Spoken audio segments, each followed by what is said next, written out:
Hello बच्चों, आप सभी को मेरे चैनल पर स्वागत है। आज हम पुस्तकालय पर निबंध लिखेंगे। चैनल पर पहली बार आए हैं तो चैनल को सब्सक्राइब जरूर करें।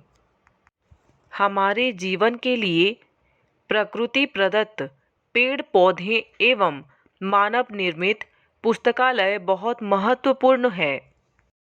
पुस्तकालय विद्यार्थियों एवं अन्य पाठक वर्ग के लिए ज्ञान का मंदिर है, जहां देश विदेश के विद्वानों के द्वारा अथक प्रयास से लिखी गई ज्ञान विज्ञान की अमूल्य पुस्तकें अत्यंत सुगमता से प्राप्त हो जाती है।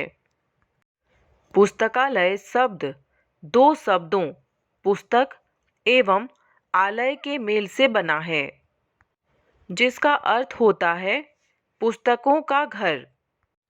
अतः पुस्तकालय उस भवन को कहते हैं जहाँ अध्ययन हेतु कला, साहित्य, ज्ञान विज्ञान आदि की पुस्तकों का संग्रह बड़े स्तर पर किया गया हो। पुस्तकों के रूप में ज्ञान के भंडार का संरक्षण करने के कारण उन्हें ज्ञान भंडार गृह भी कहा जाता है। यदि पुस्तकालय न हो तो पुस्तकों का संरक्षण एवं प्रचार प्रसार कठिन हो जाएगा। पुस्तकालयों में पुस्तकों के अतिरिक्त समाचार पत्रों एवं पत्रिकाओं को भी संग्रहित किया जाता है।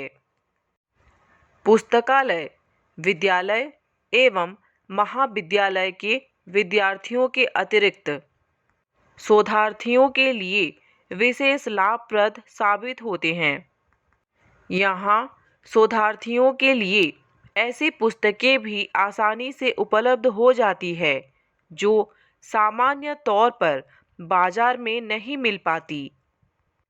पुरानी तिथियों के समाचार पत्रों की आवश्यकता यदि किसी शोध कार्य या अन्य कार्य में पड़ती है तो ऐसी स्थिति में पुस्तकालय का ही सहारा लिया जाता है। इस तरह हम कह सकते हैं कि पुस्तकालय पुस्तकों का संरक्षण कर ज्ञान का संरक्षण और प्रचार प्रसार ही नहीं बल्कि लोगों को सार्थक मनोरंजन प्रदान करने में भी महत्वपूर्ण भूमिका निभाता है। स्वामित्व के दृष्टिकोण से देखा जाए तो पुस्तकालय दो प्रकार के होते हैं, निजी पुस्तकालय एवं सार्वजनिक पुस्तकालय। निजी पुस्तकालय पुस्तक प्रेमियों द्वारा स्थापित किए जाते हैं। ऐसे पुस्तकालय प्रायः लोग अपने घर में स्थापित करते हैं।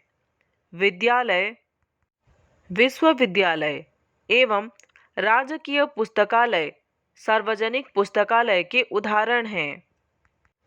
भारत में सबसे बड़ा सार्वजनिक पुस्तकालय कोलकाता स्थित राष्ट्रीय पुस्तकालय है, जिसकी स्थापना 1836 ई में की गई थी। वर्ष 1951 में यूनेस्को और भारत सरकार के संयुक्त प्रयास से दिल्ली पब्लिक लाइब्रेरी की स्थापना की गई। सार्वजनिक पुस्तकालय में कोई भी व्यक्ति जाकर पुस्तकें, समाचार पत्रों एवं पत्रिकाओं का अध्ययन कर सकता है। अधिकतर सार्वजनिक पुस्तकालयों में सदस्यता ग्रहण करने के बाद ही उसकी सुविधाओं का लाभ उठाया जा सकता है। सार्वजनिक पुस्तकालय ज्ञान के प्रसार में मुख्य भूमिका निभाते हैं और वे ज्ञान आधारित अर्थव्यवस्था की बुनियाद का बेहद महत्वपूर्ण अंग है। पुस्तकालय का एक रूप चल पुस्तकालय भी है, जो विशेष बस या गाड़ी में चलाया जाता है। वर्ष 1954 में डिलीवरी ऑफ बुक्स एक्ट, जिसे लाइब्रेरी एक्ट 1954 भी कहा जाता है, इसे लागू किए जाने के बाद प्रत्येक प्रकाशन की कुछ प्रतियां राष्ट्रीय पुस्तकालय को भेजना प्रकाशकों के लिए कानूनन आवश्यक कर दिया गया, जिसका लाभ राष्ट्रीय पुस्तकालय को मिला। किंतु आज देश को स्वतंत्रता मिलने के इतने वर्षों बाद भी शिक्षा के प्रचार प्रसार के बावजूद भारत में पुस्तकालयों की स्थिति शोचनीय है। भारत की बड़ी जनसंख्या के अनुपात में पुस्तकालयों की संख्या काफ़ी कम है। देश के विकास एवं शिक्षा के प्रसार के लिए पर्याप्त संख्या में पुस्तकालयों की स्थापना करना आवश्यक है। सूचना प्रौद्योगिकी के इस युग में ई पुस्तकों का प्रचलन बढ़ा है। आज लोग इंटरनेट के माध्यम से ई पुस्तकें ढूंढकर उन्हें प्राप्त करना चाहते हैं। ऐसी स्थिति में पुस्तकालयों एवं सूचना सेवा क्षेत्र को एक दूसरे से जोड़ने की आवश्यकता है। शहरों के पुस्तकालयों को छोड़ दिया जाए तो ग्रामीण क्षेत्र में तो पुस्तकालय है ही नहीं।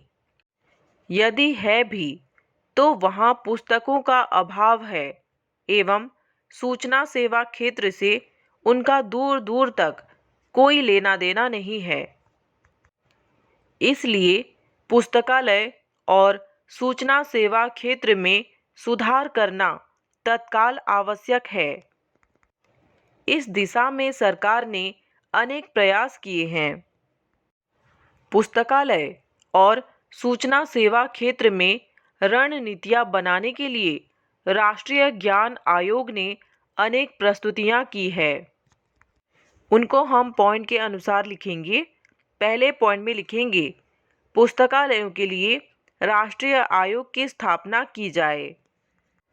दूसरे पॉइंट पर लिखेंगे सभी पुस्तकालयों की राष्ट्रीय गणना की तैयारी की जाए, जिससे यह पता चल सके कि पुस्तकें पढ़ने के लिए कितने लोग पुस्तकालय में आते हैं और उनके लिए किस प्रकार की सुविधा उपलब्ध करवाने की आवश्यकता है। तीसरे पॉइंट में है पुस्तकालय और सूचना सेवा शिक्षा, प्रशिक्षण और अनुसंधान सुविधाओं में सुधार किया जाए। चौथे में है पुस्तकालय में कर्मचारियों की आवश्यकता का दोबारा आकलन किया जाए। पांचवें में है पुस्तकालय प्रबंधन का आधुनिकीकरण किया जाए। छठे में है केंद्रीय पुस्तकालय कोष की स्थापना की जाए ताकि समय समय पर प्रकाशित नए पुस्तकों को खरीदा जा सके। सातवें में है पुस्तकालय प्रबंधन में समुदाय की भागीदारी को प्रोत्साहित किया जाए। आठवें में है सभी पुस्तकालयों में सूचना संचार टेक्नोलॉजी के उपयोग को बढ़ावा दिया जाए। नवें में है निजी संग्रहों के दान को बढ़ावा देकर उनका संरक्षण किया जाए। 10वें में है पुस्तकालय और सूचना सेवाओं के विकास में सार्वजनिक निजी साझेदारी को बढ़ावा दिया जाए।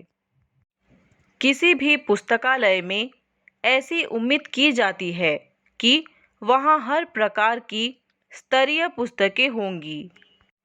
पुस्तकालयों में ऐसी पुस्तकें कदाचित नहीं होनी चाहिए जो मनुष्य के विकास में बाधक हो।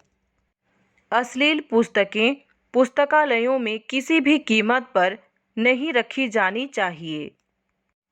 इन बातों के अतिरिक्त पुस्तकों की गुणवत्ता के दृष्टिकोण से पुस्तकालयों के लिए पुस्तकों का चयन करते समय कुछ बातों पर ध्यान दिया जाना चाहिए, जैसे पुस्तकों के अधिकाधिक उपयोग के कारण अच्छी पुस्तकें ही पुस्तकालय के लिए खरीदी जानी चाहिए। पुस्तक खरीदते समय इस बात का ध्यान रखा जाना चाहिए कि उसका कागज़ अच्छा हो एवं पृष्ठ कटी फटी न हो तथा पुस्तक की छपाई स्पष्ट हो। पुस्तकालय के बल विद्यालय एवं महाविद्यालय के छात्रों के लिए ही नहीं बल्कि आम आदमी के लिए भी ज्ञान का स्रोत होते हैं। इसलिए समाज में पर्याप्त संख्या में इनका होना आवश्यक है।